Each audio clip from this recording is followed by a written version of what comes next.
ট্রাম্পের পর এবার বন্ধু পুতিনকে আতিথেয়তা দিতে প্রস্তুত হচ্ছেন চীনের প্রেসিডেন্ট শি জিনপিং। পুতিনের চীন সফরকে ঘিরে আলোচনায় যুক্তরাষ্ট্র, চীন ও রাশিয়া সম্পর্কের সমীকরণ।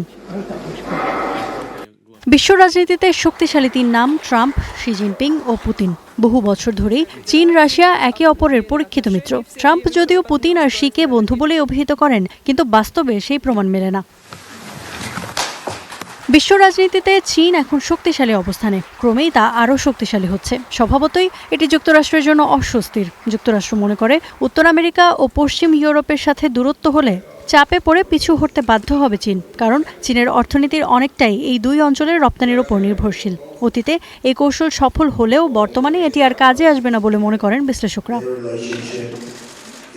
চীনের বর্তমান নেতৃত্ব এখন বিশ্বায়ন ও আন্তর্জাতিক বিরোধের শান্তিপূর্ণ সমাধানের পক্ষে।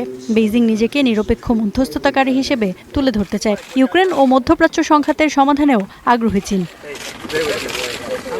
বিশ্লেষকদের মতে এটা পরিষ্কার যে চীন ও রাশিয়া আলাদা আলাদাভাবে যুক্তরাষ্ট্রের সঙ্গে কৌশলগত সমঝোতা করে নিজেদের স্বার্থ রক্ষা করতে পারবে না। তারা যদি ঐক্যবদ্ধ না থাকে তাহলে দুই দেশই দুর্বল হয়ে পড়বে। একই কথা ইরানের বেলায়ও প্রযোজ্য। তিন পক্ষই যুক্তরাষ্ট্রের চাপ মোকাবেলায় সক্ষম, কিন্তু শুধু প্রতিরোধ করলেই নতুন বিশ্ব ব্যবস্থা গড়ে উঠবে না। এর জন্য দরকার সামরিক, রাজনৈতিক, অর্থনৈতিক, আর্থিক ও প্রযুক্তিগত সমন্বয়। আর সেই নতুন কাঠামোর কেন্দ্রে থাকবে চীন রাশিয়া সম্পর্ক।